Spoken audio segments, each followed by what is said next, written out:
লেওড়া এবারে রাসেল কি খেলছে রে। এবার ফাইনাল নিতে কেউ আটকাতে পারবে না আমাদের।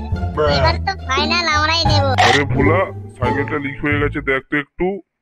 হ্যাঁ হ্যাঁ দাদু, এই খোঁজে দাদু সাইকেলটা একটু দেখ তো। দাদু তোমাকে আর এদিকে দেখতে পাচ্ছি না, কি ব্যাপার? আর এদিকে আসছো না কেন? আর বাবা বয়স হচ্ছে, আর বাড়ি থেকে খুব একটা বেরোই না। দাদু তুমি? আমি যে তোমাকে বারণ করেছিলাম যে আমি এসে সাইকেলটা সারাতে নিয়ে যাব। আরে বসেছিলাম তো, তাই টাইম পাস হচ্ছিল না বলে ভাবলাম যে একটু সাইকেলটা সারিয়ে নিয়ে আসি, অমনি একটু এদিকে ঘোরাও হয়ে যাবে। দাদু এটা আবার কে গো? আগে তো এরকম কোনদিন দেখিনি।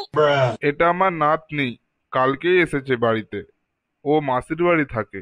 দাদু সাইকেল হয়ে গেছে সারানো, এবার নিয়ে যেতে পারো। ওই তোর এক্ষুনি সারানো হয়ে গেল? ভালো করে সাইকেলটা সারা। দাদু নিজেদের লোক বলে কথা। হ্যাঁ বাবা, ভালো করে সারিয়ে দে, না হলে আবার দুদিন পর খারাপ হয়ে যাবে। আচ্ছা সাইকেল সারাতে এখন কতক্ষণ টাইম লাগবে? ওই 8 ঘন্টার মতো টাইম লাগবে। আচ্ছা দাদু, সাইকেল সারানো হয়ে গেলে আমি বাড়ি নিয়ে যাব। তুমি এখন বাড়ি যাও, আর এত গরমে তোমাকে আর থাকতে হবে না। হ্যাঁ দাদু তুমি বাড়ি যাও, আমি তোমার নাতনির হাতে সাইকেলটা দিয়ে দেবো। दिल में मोहब्बत है, आँखों में प्यार। दिल में मोहब्बत है, आँखों में प्यार।